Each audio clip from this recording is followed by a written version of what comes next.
This morning I was taking some photos at a local woods near me, and I was taking some photos of a stream running into a river, and I wanted to get the effect of the waters being really blurred by having a long exposure. Normally to do this, when it's good daylight, I'd use a neutral density filter, which is a dark piece of glass which goes on the front of the lens.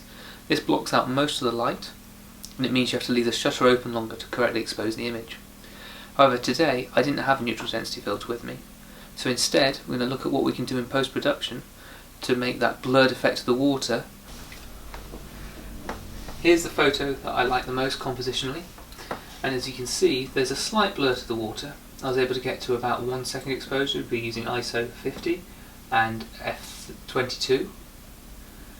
But what we want to do is we want to just make this water a little bit less defined, especially down this area. It's moving quite quickly. So to do this, what we're going to do is we're going to take the background, we're going to make a copy of the background just by dragging it down onto the new layer.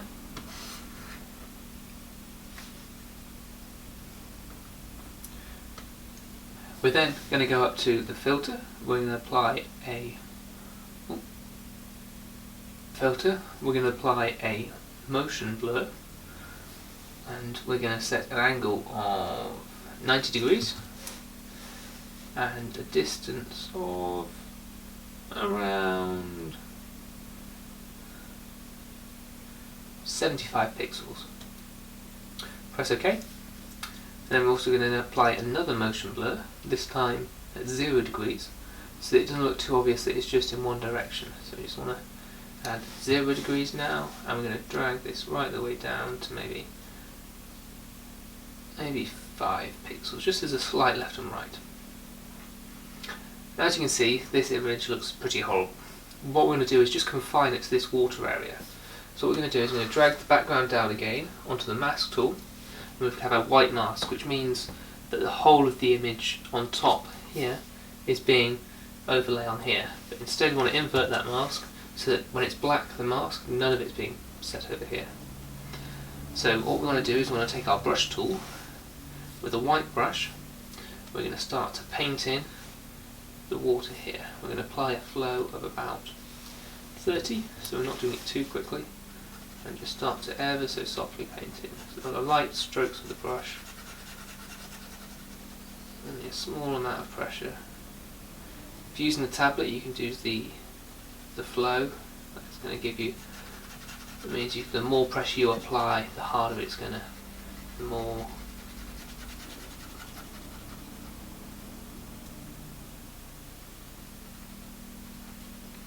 we'll just apply fairly roughly around the edges, because we're going to go in and tidy up a little bit more afterwards. So there we go, we've got some blurring of the water there as well.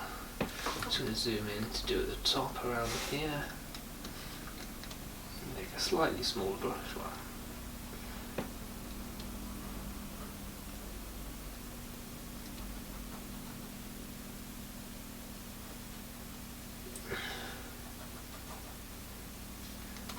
Go back over to this area as well. Just getting rid of some of those streaks found in this water.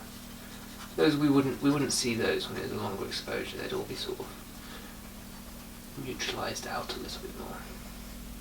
There we go. I'm going to leave this area here as it is because there's no movement here, so it appears clear as well in the long exposure.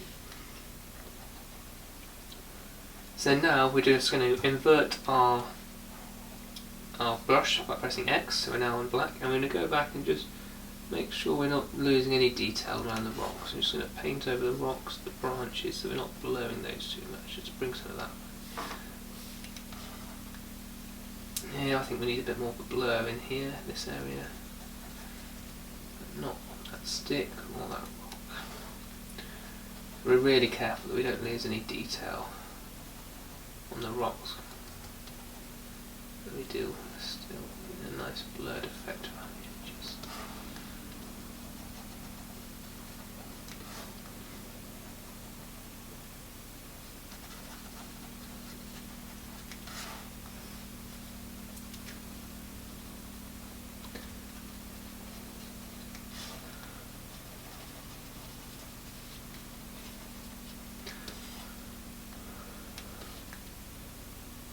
Just going to zoom out a little bit, and I think we need some more, slightly more blur in the middle down here.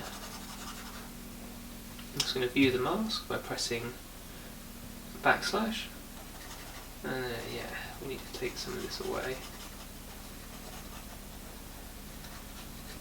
just to aid that.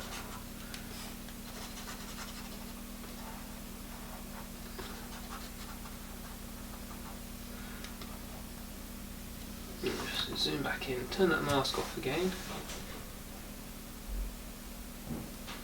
And what we're going to do now is just drop down to a flow of about 10, and just in the very shallows just start adding back a tiny little bit of detail, just because they wouldn't be moving as much as the main part of the water do. So add a little bit of detail back into this water around here. And just around the very edges, just above here. Like so. Actually need a little bit more in this part here. There would be lots of movement there.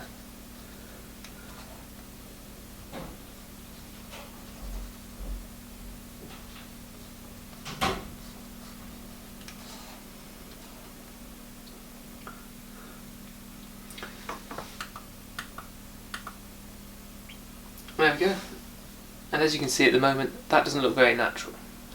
So now we're going to go and take the opacity down so that we only have a small amount of the blurring that we had put on it. So we're going to try maybe 70% opacity on the layer, not the mask.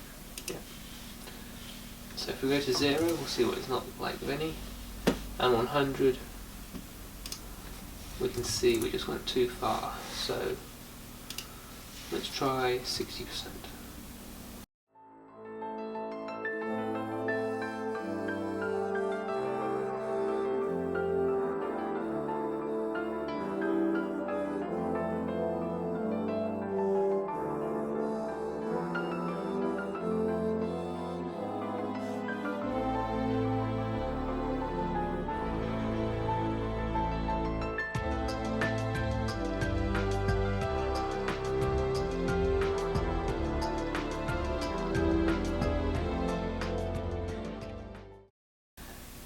Okay, so today we've learned how to add some blur to the water in the image using Adobe Photoshop.